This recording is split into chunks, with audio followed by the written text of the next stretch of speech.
दोस्तों नमस्कार। आज के इस वीडियो में आप सभी का स्वागत है। ये सुपर 50 टॉपिक्स का पहला वीडियो है जिसमें हम भारतीय निर्वाचन आयोग के बारे में चर्चा करेंगे। इस निर्वाचन आयोग से संबंधित संपूर्ण फैक्ट्स इस वीडियो में देखने वाले हैं और शॉर्ट नोट्स भी इस वीडियो में आपको मिलने वाले हैं। तो इस वीडियो को आप पूरा ज़रूर देखना और लास्ट तक ज़रूर देखना। जो भी पढ़ाएंगे क्लास का क्लास में याद करवा देंगे। अगर आपने इससे पहले 50 महत्वपूर्ण टॉपिक वाला वीडियो नहीं देखा है तो आप इस वीडियो को देखने के बाद ज़रूर देख लेना, क्योंकि उन 50 टॉपिकों से आरएस का लगभग 55 से 60% पेपर बनता है।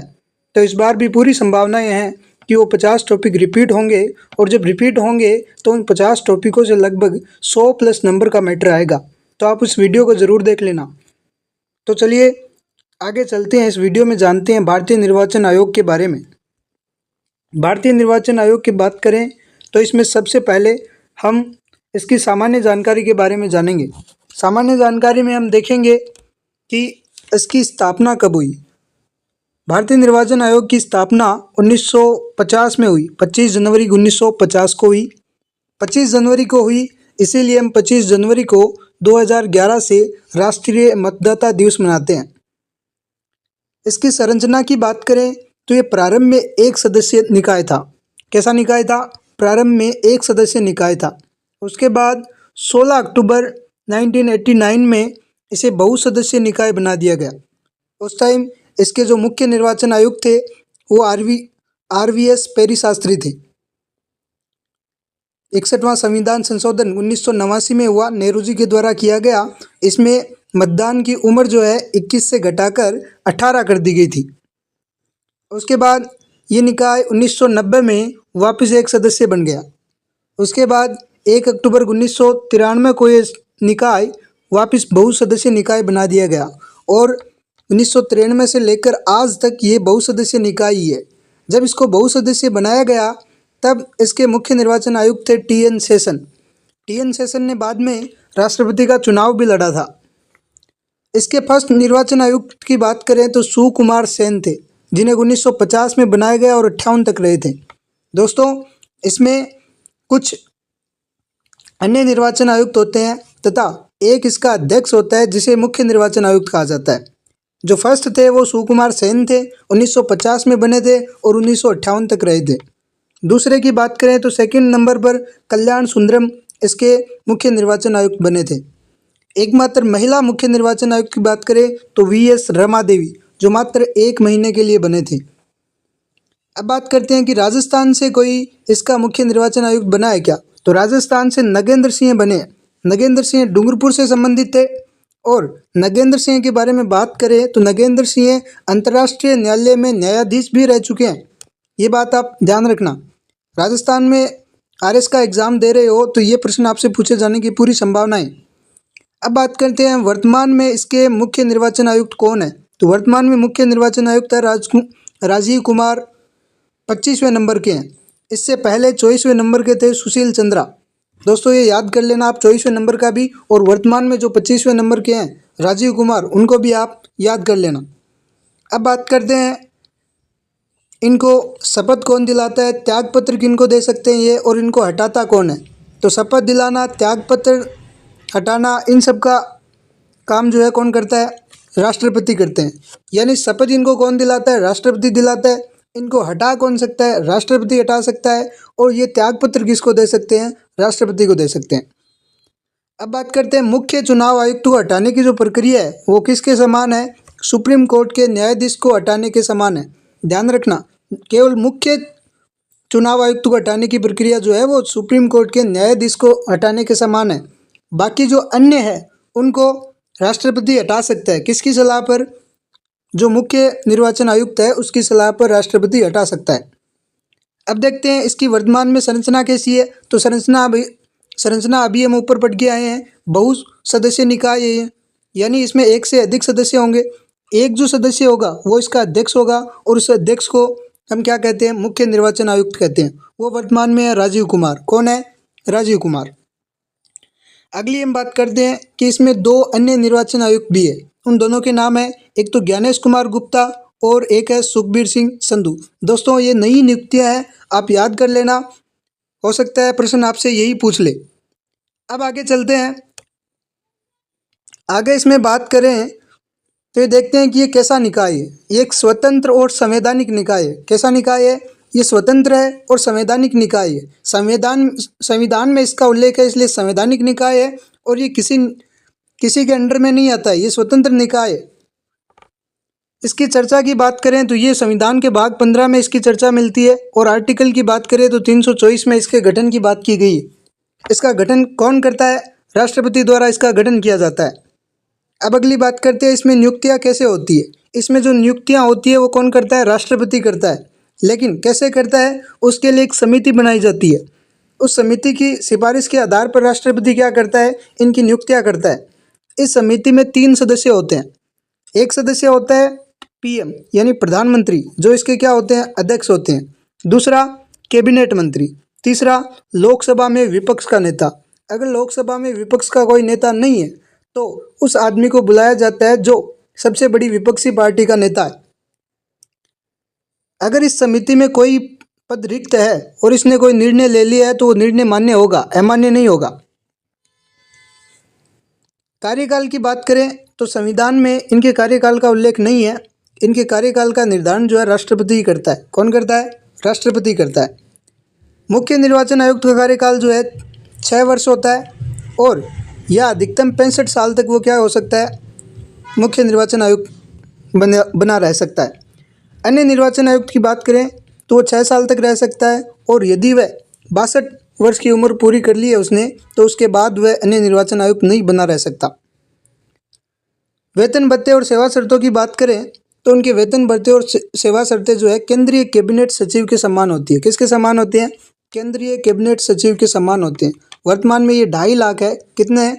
2.5 लाख है। राष्ट्रपति द्वारा इनका निर्धारण होता है। इनके वेतन भत्ते और सेवा शर्तों का निर्धारण किनके द्वारा होता है? राष्ट्रपति के द्वारा होता है। सभी को समान वेतन और शक्ति प्राप्त होती है। जो मुख्य निर्वाचन आयुक्त है और अन्य निर्वाचन आयुक्त है उन सभी को समान वेतन मिलता है और सबके पास समान शक्ति प्राप्त होती है। और इनके द्वारा जो निर्णय लिया जाता है वो बहुमत के आधार पर लिया जाता है। यानी इनमें अगर एक दूसरे में विवाद हो जाता है तो बहुमत के आधार पर ये निर्णय लेते हैं। इनके वेतन भत्ते में अलाभकारी परिवर्तन नहीं किया जा सकता, यानी इनके वेतन भत्तों को कम नहीं किया जा सकता। लेकिन आपातकाल की स्थिति में, जो वित्तीय आपातकाल है उसकी स्थिति में इनके वेतन भत्तों में अलाभकारी परिवर्तन किया जा सकता है। अब बात करते हैं योग्यता की, तो योग्यता संविधान में उल्लेख नहीं है। इनकी योग्यता का संविधान में उल्लेख नहीं है। सामान्यतः किसको बनाया जाता है? सामान्यतः आईएएस को बनाया जाता है। किसको बनाया जाता है? आईएएस को बनाया जाता है।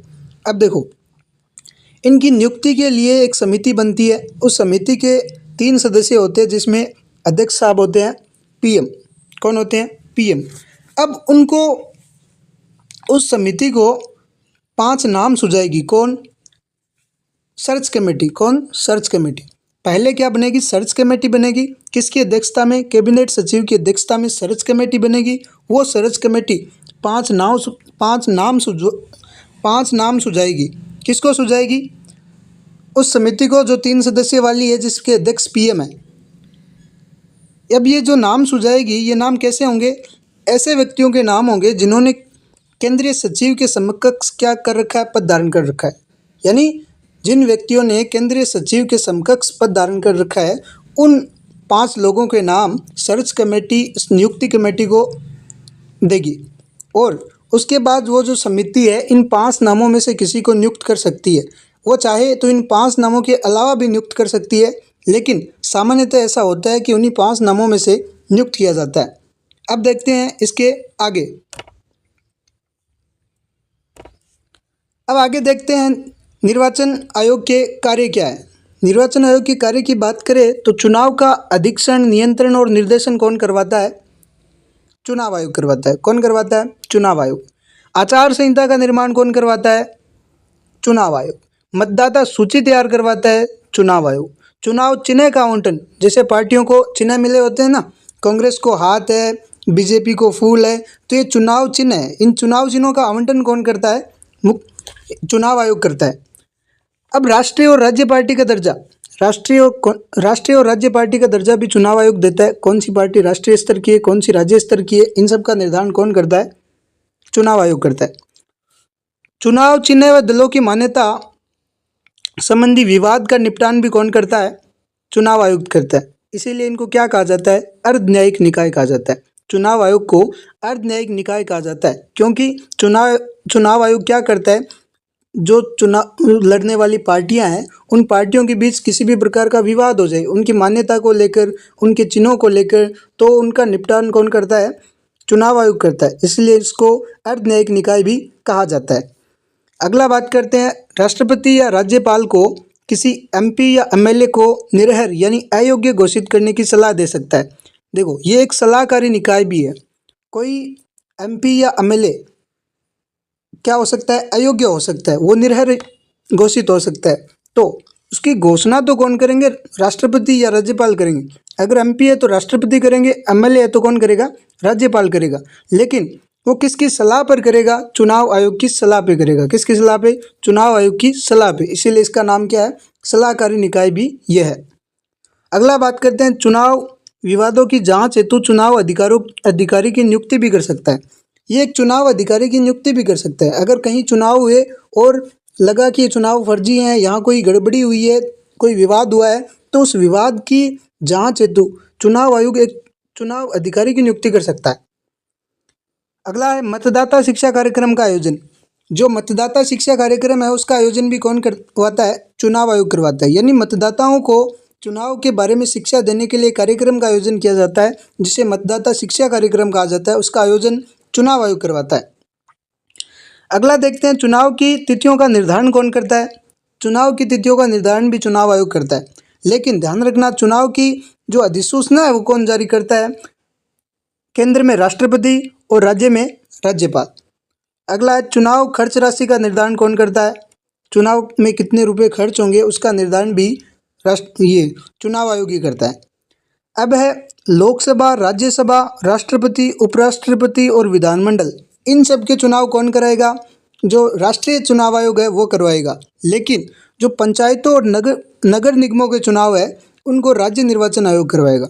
ये याद रखना, लोकसभा, राज्यसभा, राष्ट्रपति और उपराष्ट्रपति तथा विधानमंडल के जो चुनाव है उन सबको कौन करवाएगा? उन सबको करवाएगा राष्ट्रीय निर्वाचन आयोग। जबकि पंचायतों व नगर निगमों के चुनाव है उनको राज्य निर्वाचन आयोग करवाएगा। अगला है, निर्वाचन वयस्क मताधिकार के आधार पर होगा। ये किस आर्टिकल में कहा गया है? ये आर्टिकल 326 में कहा गया है। किस में कहा गया है? आर्टिकल 326 में। निर्वाचन मामलों में न्यायालय हस्तक्षेप कर सकता है। ये किस आर्टिकल में है? आर्टिकल 329 में। भारत में चुनाव चिन्हों के जनक किसे कहा जाता है? एम.एस. सेठी साहब को कहा जाता है। मताधिकार एक विधिक अधिकार है। ध्यान रखना, मत देने का अधिकार एक विधिक अधिकार है, आपका मूल अधिकार नहीं है। कैसा अधिकार है? एक विधिक अधिकार है, मूल अधिकार नहीं है। अब बात करते हैं इनकी पुनर्नियुक्ति की। जो चुनाव आयुक्त है, मुख्य चुनाव आयुक्त और अन्य चुनाव आयुक्त है, उनकी पुनर्नियुक्ति कैसी होती है?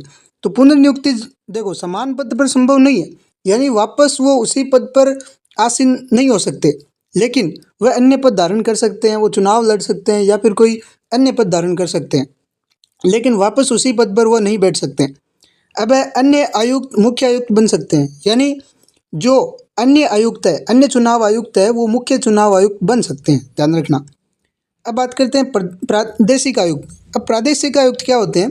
प्रादेशिक आयुक्त की नियुक्ति करता है राष्ट्रपति करता है, लेकिन किसकी? इलेक्शन कमीशन की सिफारिश पे करता है। किस पे? इलेक्शन कमीशन की सलाह से करता है। किससे करता है? इलेक्शन कमीशन की सलाह से करता है। इन प्रादेशिक आयुक्तों का कार्य क्या होता है? जो इलेक्शन कमीशन है उसकी सहायता करना, उसकी सहायता करना किसका काम है? प्रादेशिक आयुक्तों का काम है। अब देखो दोस्तों, ये हमने पढ़ लिया, ये आप एक साथ इसको पूरा देख सकते हैं। यहाँ पर बहुत सारे फैक्ट जो है मैंने कवर किए हैं, लगभग सारे फैक्ट कवर कर लिए हैं। पर्सन बनेगा तो इससे बाहर आपका नहीं बनेगा, पर्सन बनेगा तो इसके अंदर से ही बनेगा। ये शॉर्ट नोट्स है, इसका आप स्क्रीनशॉट ले लेना और अपने एक पेज में बना लेना। ये आपको बहुत काम आएंगे लास्ट टाइम में रिवीजन करने में, ठीक है ना। अब इसी प्रकार आप अन्य वीडियो इस चैनल पर देख सकते हैं। आगे आने वाले समय में यहाँ बहुत सारे शॉर्ट नोट्स मिलने वाले हैं, तो इस चैनल को सब्सक्राइब कर लेना और इस वीडियो को लाइक ज़रूर कर लेना। थैंक यू दोस्तों, मिलते हैं अगले वीडियो में। तब तक के लिए आप अपना ख्याल रखना और जो सुपर 50 वाला सुपर 50 टॉपिक वाला वीडियो बनाया है वो देख लेना। जिसने देख लिया अच्छी बात है, जिसने नहीं देखा वो ज़रूर देख लेना, क्योंकि उन 50 टॉपिकों से आरएस का 50% पेपर बनता है। ठीक है ना? ओके।